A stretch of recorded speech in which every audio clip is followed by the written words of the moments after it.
Welcome to Airborne on staugustine.com here at the Eclipse Recording Company in St. Augustine, Florida. Want to welcome Jake Fitzroy. Jake, how are you, sir? Seeing you again. Good to have you back. Jake is with the Guantanamo Matanzas National Estuarine Research Reserve. Yep. We know as GTM NER. Mm-hmm. A whole lot easier to say than that. GTM NER is a favorite. yeah. NER news is good news, as they say. Oh, yeah. Yeah. Welcome back, Jake. I know we have a lot of interesting things in past episodes when we were doing the live radio. You brought in snakes. You brought in live terrapin. Today we're here to talk about sharks. Yep. No live ones today, though. Yeah, thank goodness. I don't know if we get it into the studio. I want one, but they haven't given it to me yet. So. We live here on the coast of northeast Florida. What kind of sharks might we see in the area, and should we be alarmed? Well, most of the sharks we're going to see in the area are going to be the ones that feed on bait fish. So black tips, some lemon sharks, spinner sharks, things like that. Mm-hmm. And they're all really cool, but for the most part, they don't attack people. The grand majority of attacks that ever happen on people in this area are called hit and run attacks. Now that sounds bad, but mostly it's these medium, small sized sharks trying to feed on bait fish, and they mistake your arm or something for a menhaden or something like that. They'll bite it and they'll run. Usually a surfer or something like that. You'll hear about it in the paper the next day, and they say he was fine. So those are the grand majority of attacks, and according to the UF website that compiles every attack ever, there's never been a fatal attack in St. Johns County. Wow. So they tend to be sensationalized, but really it usually is a case of mistaken identity. Yeah. The shark grabs and releases and goes, that doesn't feel like what I'm usually... We don't taste good. Yeah. Either. Yeah. They did studies on blood and stuff, and we don't taste like seals. Right. So they're really not interested. I remember a program talking about that, about fat content and everything. And we just don't have enough calories for them. We're similar to lamb, as I understand it, and they tried feeding lambs to sharks, and the sharks just weren't interested. Wow. When they moved to something like a seal or maybe like a pig with more fat, it tasted better. Oh, well, I guess we're just bitter. That's comforting. Yeah. Are we on any migratory routes? Are there other sharks that come through here? There are, right now, the reason I had the program at the GTM NER is that we have great whites off our shore right now. Yes. Okay. Now, it sounds really bad, but they're really rare, and they actually follow the right whales. I was wondering. Down from up north. Now, I know last time I was with you, we did the right whales. Yeah. And if you've seen one, great. There's only about 350 to 400 left, and it's extremely rare. Count yourself lucky. I've only seen one. But we had some people that were at the reserve during the week that actually saw 9 at one time. Right at the Gate gas station. If you're coming from St. Augustine going north, the Gate gas station's right before us. They were out in there buying gas, and they saw 9 right offshore. Didn't need binoculars or anything, so... Wow. Yeah. The sharks must be interested in the calving, the great whites, huh? There's calving going on down there. There is. That's why they come down here to have their calves. Both males and females come down. The males come to mate. And there's a debate on whether great whites can kill a calf or not, depending on the size of the shark or not. But the picture you see right now is from St. Augustine last year. It was a calf that might have died for natural purposes or was killed by the shark eating it, but most of the head and the entire tail was removed by that and other sharks. I see. So, but in the past, we had seals, we had tens of thousands of right whales that would be here, and chances are a couple of them are going to die every year. Right. And they really, really like the carcasses. So that's one thing. Be safe. If you see a whale carcass in the water, don't go swim up to it. That's one of my rules. I'll go over more, but yeah. As always, you brought in some goodies.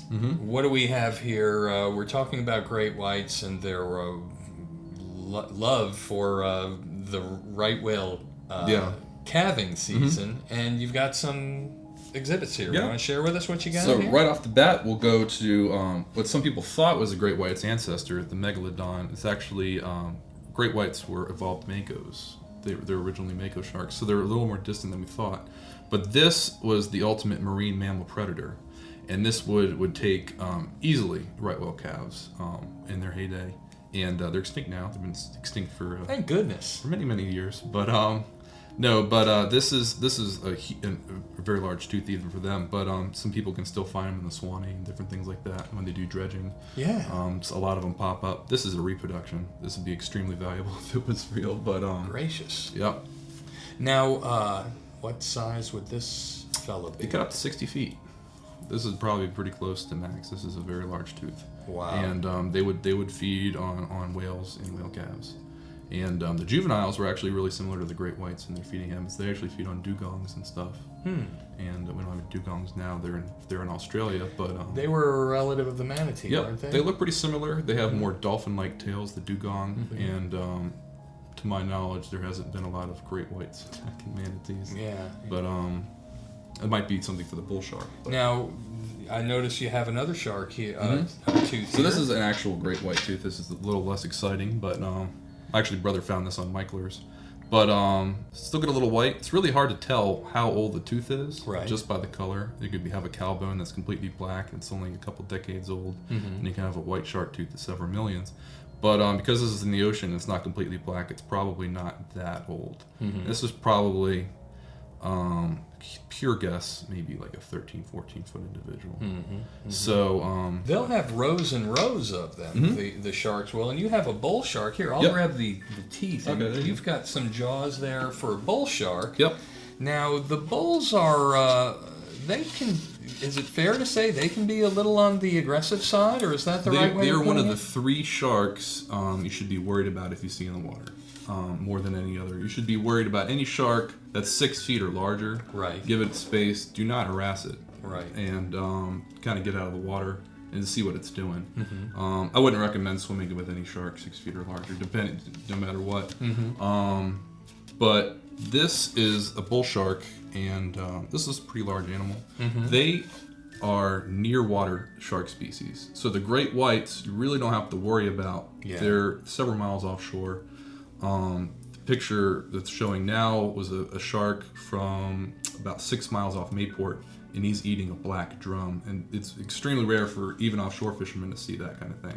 So they took a lot of pictures, and you're seeing one of them. But so they're several miles offshore. The bull sharks are very opportunistic, and they live in estuaries, and they live near shore in the first couple miles. So, and they'll eat anything. Did you say estuaries? Inland? Yep. They can go several miles up to. The record is a bull shark was found in Illinois up the Mississippi. Oh my goodness! In fresh water? Yep. They have a special exchange system that they can survive in fresh water. Gracious. It's unique for sharks, but they're in this area. So you're pretty safe. But what to avoid is swimming with your dog near fishermen and a whale carcass at night.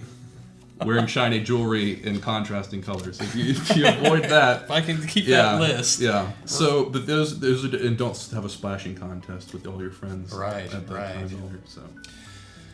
There are myths surrounding sharks too. Have some been dispelled? Have there been? Well, there's some myths about how you can stay safe. Like if you see dolphins in the water and porpoises on shore, you're safe because they'll come and protect you. Tell us about that. That's a very big myth. See this? Yeah. Dolphins and sharks eat much of the same thing, and if there's dolphins in the area, there's a good chance there's bait schools. And if you see shorebirds diving into those bait schools, you're really sure there are bait schools around. And that's when you get your black tips and possibly any shark. But some of the more common sharks will be feeding in the area, and there's a potential that some of them might do the hit and run if you're like right in the middle of that school and they don't see you. One thing to protect yourself from that is don't wear like highly contrasting clothing. And try to have an even tan. I know that sounds weird, but don't like burn your front and then get white on your back, that kind of thing. So any of that contrast, same with jewelry. That's just some of the general things to keep safe in the water in those situations. Yeah.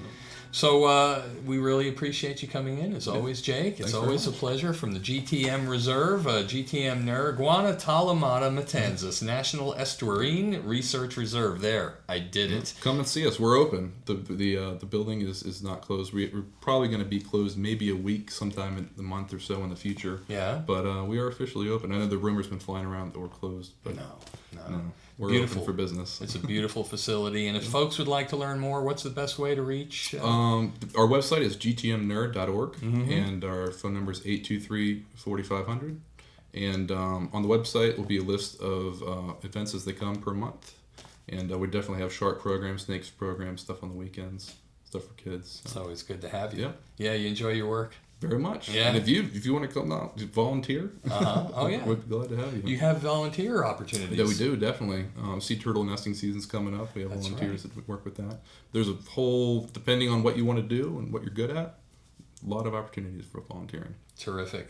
Thanks again, Jake Fitzroy. Folks, that's Airborne on staugustine.com, bringing interesting people from your world so you can stay dialed into your community and the folks who make it tick. We'll see you next time.